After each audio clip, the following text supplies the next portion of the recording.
Eluru railway station చేస్తున్నారండి. Amrit scheme కింద railway station చేస్తున్నారు. అసలు రైల్వే స్టేషన్ కొత్తగా కనబడుతుందా అండి? రైల్వే స్టేషన్ వర్క్ స్టార్ట్ కాకముందు నాకు ఒక 3D చూపించారు. సేమ్ ఎయిర్పోర్ట్ లాగా వస్తుందని చూపించారు.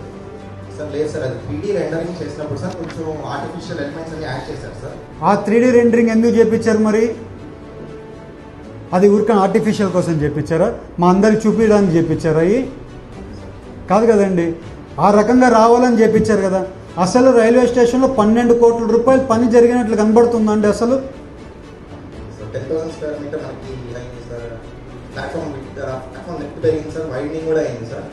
కాదండి, మీరు 10,000 స్క్వేర్ ఫీట్ పార్కింగ్ పెట్టారు. అంత అవసరం ఉందా అక్కడ? ఫ్యూచర్ నీడ్స్ కోసం పెట్టారు కదా. టికెట్ కౌంటర్ దగ్గర ఎలా ఉందండి? వెయిటింగ్ హాల్ ఎలా ఉందండి? నేను చూస్తే నేను కనిపెట్టగలుగుతా. నేను అసలు 12 కోట్ల రూపాయలు ఖర్చు పెట్టిందే లేదండి ఆ రైల్వే స్టేషన్. ఆ రైల్వే స్టేషన్ స్కీమ్ పెట్టిందే మోడర్నైజేషన్ ఆఫ్ రైల్వే స్టేషన్ పెట్టాం.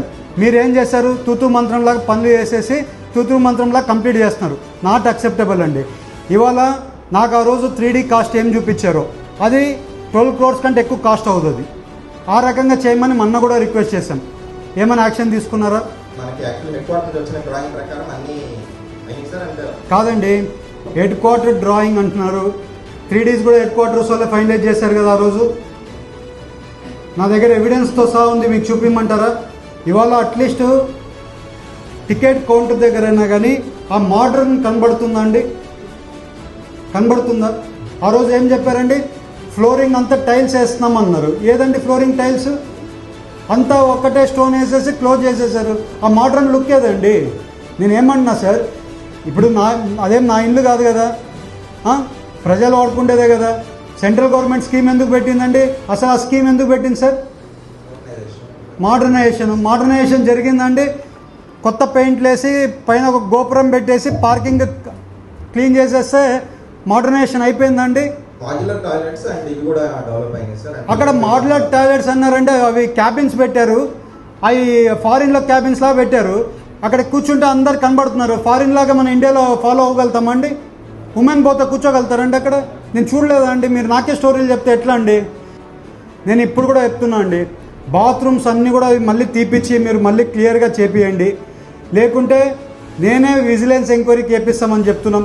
ఇక్కడ వేపిస్తాం, సెంట్రల్లో కూడా నేను స్పెసిఫిక్గా అడిగి మరి మినిస్టర్ గారితో అడిగినా వేపియాల్సింది వస్తుంది. నన్ను అంతవరకు తీసుకొని పోద్దండి. టైల్స్ కాస్ట్ ఎంత వేసారండి? 1000 రూపాయలు అనుకోండి. పర్ స్క్వేర్ ఫీట్ ఎంత వచ్చిందండి? 100 రూపాయలు టైలు, 40 రూపాయలు టైల్ వేసారు ఆడ. మరి ఎట్లా అండి? 100 రూపాయలు టైల్ లేదండి.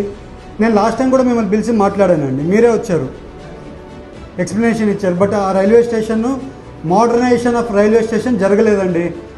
మేము అది క్లియరెన్స్ రాకుండా వరకు ఓపెనింగే పెట్టాం. అసలు అది మాకు అది మోడర్న్గా మీరు ప్రిపేర్ చేయాల్సిన బాధ్యత రైల్వే డిపార్ట్మెంట్ మీద ఉందండి. 12 కోట్లు కాకపోతే 20 కోట్లు ఎస్టిమేషన్ పెట్టిండాల్సింది. ఎవరు వద్దంటున్నారండి మిమ్మల్ని?